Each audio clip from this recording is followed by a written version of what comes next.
I would not have supported the bailouts, and I won't support future bailouts. In fact, when a government's dependent on bankers for money, they and not the leaders of the government run the country. And this country has been bought by the banks, and that's why the taxpayers are bailing out banks with money that we're borrowing from other countries. China is a good example. It makes bad business sense, and there's no future in it, and we're mortgaging our children's future. This district gets disproportionately less money back for every dollar that we pay in taxes than 400 other districts in the United States. So we are way underfunded by the federal government in almost every program we have in this district.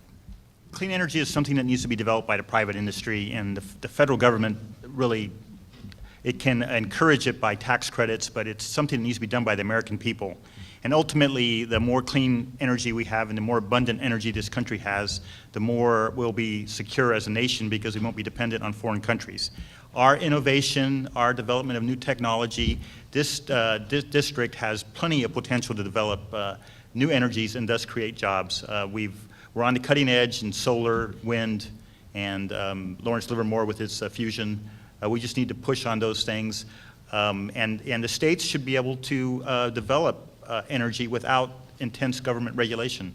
I want the states to have more authority and less federal government my position direction on the U.S. role in the Middle East is found in the U.S. Constitution. The role of the federal government is to protect Americans and to protect our liberties and to ensure our safety. We are way overextended throughout the world, and the Middle East is one of those places where we have been meddling at least since the end of World War II, and it is really no better due to our meddling. So we don't have the money to be spending the money on those countries. A lot of the problems there are caused by our energy independence, and we don't understand the cultures, the nationalism, or the languages. We need to pull back and take care of America, clean up America and become energy independent, educate our children. Makes no sense to be building schools in Afghanistan and closing schools in this district. Yeah, I'm strictly for enforcing the rule of law, and it doesn't make any sense to have immigration be an illegal process to come to this great country. As a dependent, I worked in a U.S. consulate in Jamaica, and we processed thousands of people a week who wanted to come to America. There was a process. We did the same thing in South American countries too. They needed to learn the language, they needed to learn about our Constitution. They came here for an extended period of time before they could become citizens. That is the process, that's the process we need to enforce.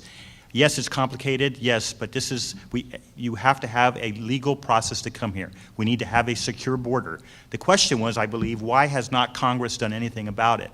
Well, there's a whole list of things that Congress hasn't done anything about. That's why we need to send somebody new there, somebody that's not part of this broken political system in this state.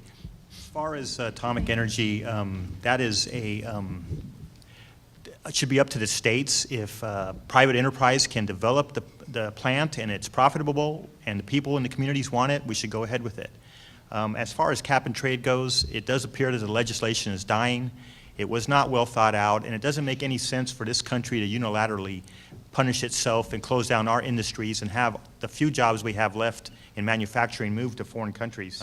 This is a unique opportunity for the voters in this special election to start the beginning of real change in our Congress. And we should not pass on this chance to hold our Congress accountable and restore transparency. We must pick a candidate who represents the voters, the district, and most important, the rule of law, and that rule of law is the United States Constitution. For too long, we've sent political cronies to Congress who've made the federal government bigger and more intrusive on their lives, and they've taken care of their business and not our business. I have experienced firsthand living in nations with broken political systems and failed economies, where people did not have the right to vote and only the rich and government officials could own guns, and where civil liberties were not existent and the government was supreme. We need a representative who will stand up for our liberties no matter what party is in power. Regardless of all the criticism our healthcare providers have received, Americans have, if not the best, one of the best healthcare systems in the world. It is not the cost of healthcare that's driving away businesses from California. It's federal taxes, state taxes, and too many regulations.